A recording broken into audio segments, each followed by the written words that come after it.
সকলোকে স্বাগতম জনাইছোঁ আৰু চতুৰ্থ শ্ৰেণীৰ পাৰ্ট 1ৰ আমাৰ সামাজিক পৰিৱেশ এই পাৰ্টটিৰ কিছুমান অতিৰিক্ত প্ৰশ্ন ওপৰত আলোচনা কৰিবলৈ বিচাৰিছোঁ। অতিৰিক্ত প্ৰশ্ন কিছুমান বাছি ওলোৱা হৈছে। 1 নম্বৰ প্ৰশ্নটো, সমাজত সুখ শান্তি আৰু সামাজিক উন্নতিৰ বাবে আমি কি মানি চলিব লাগে? উত্তৰ, সমাজত সুখ শান্তিৰে বসবাস কৰিবলৈ আৰু সামাজিক উন্নতিৰ বাবে আমি সমাজৰ নীতি নিয়ম আৰু আইন কানুন মানি চলিব লাগে।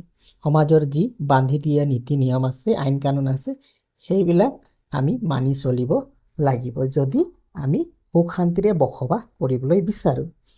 2 নম্বৰ, শিশুৱে সামাজিক নীতি নিয়ম বা আইন কানুন সম্পৰ্কীয় প্ৰাথমিক শিক্ষা ক'ৰ পৰা লাভ কৰে? 2 নম্বৰৰ উত্তৰটো, শিশুৱে এই প্ৰাথমিক শিক্ষা নিজ পৰিয়ালৰ পৰাই আহৰণ কৰে। ক'ৰ পৰা লাভ কৰে? শিশুৱে নিজ পৰিয়ালৰ পৰাই লাভ কৰে।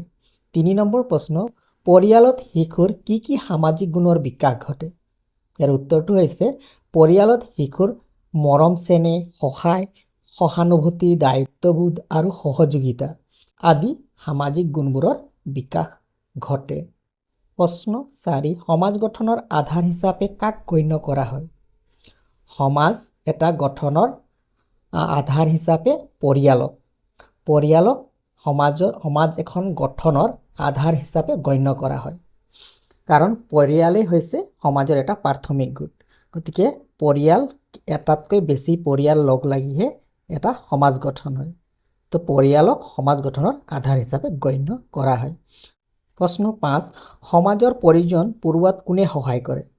সমাজৰ প্ৰতিটো পৰিয়ালে লোৱা দায়িত্বৰ লগতে সমাজত থকা বিভিন্ন অনুষ্ঠান প্ৰতিষ্ঠানবোৰে আগবঢ়োৱা সেৱাই সমাজৰ প্ৰয়োজন পূৰোৱাত সহায় কৰে।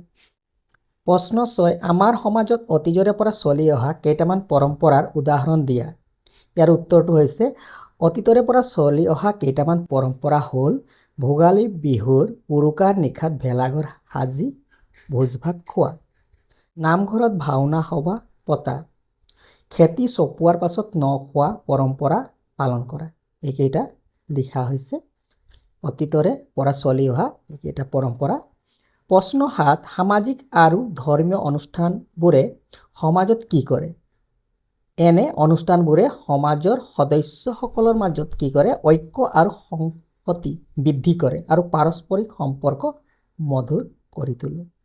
8 নম্বৰ, সাউৰি লোৱা বা হাদাৰী বুলিলে কি বুজা? ইয়াৰ উত্তৰটো লিখিবা, খেতিৰ কামত একগোট হৈ বিনা বেতনেৰে সকলোৱে মিলি জুলি কোনো কাম সমাপ্ত কৰা এক ব্যৱস্থাক সাউৰি লোৱা বা হাদাৰী বোলে। প্ৰশ্ন 9, সাউৰি লোৱা ব্যৱস্থাৰ লাভ বা উপকাৰিতা কি? ইয়াৰ যোগেদি খেতিৰ কামবোৰ সোনকালে সমাধান হয় আৰু গাঁওবাসীৰ মাজত ঐক্য আৰু সংহতিও বৃদ্ধি হয়। কামসমূহ, যিবিলাক খেতিৰ কাম, সোনকালে শেষ হয় আৰু গাঁওবাসীৰ মাজত যি একতা আৰু পাৰস্পৰিক সম্পৰ্ক, সেই পাৰস্পৰিক সম্পৰ্ক মধুৰ হয়। প্ৰশ্ন 10, সহযোগিতাৰে কাম কৰিলে আমাৰ কি লাভ হয়? উত্তৰ, সহযোগিতাৰে কাম কৰিলে আমাৰ কাম কাজসমূহ সহজ আৰু খৰতকীয়া হোৱাৰ উপৰিও পাৰস্পৰিক সম্পৰ্ক মধুৰ হয়।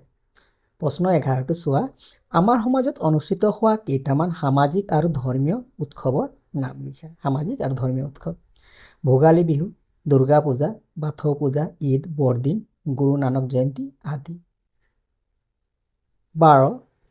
প্ৰশ্ন 12, বৃত্তি বা জীৱিকা কাক বোলে? দুটা উদাহৰণ দিয়া।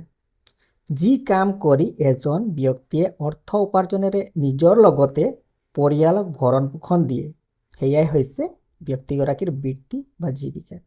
যেনে খেতিৰ কাম কৰি ভৰণ পোষণ দিয়া ব্যক্তিগৰাকীৰ জীৱিকা কি? খেতিয়ক, ৰাজমিস্ত্ৰী, বাঢ়ৈ ইত্যাদি 3টা উদাহৰণ দিয়া হৈছে। প্ৰশ্ন 13, আমি সকলো বৃত্তিকে সন্মান জনাব লাগে। কথাষাৰৰ তাৎপৰ্য কি?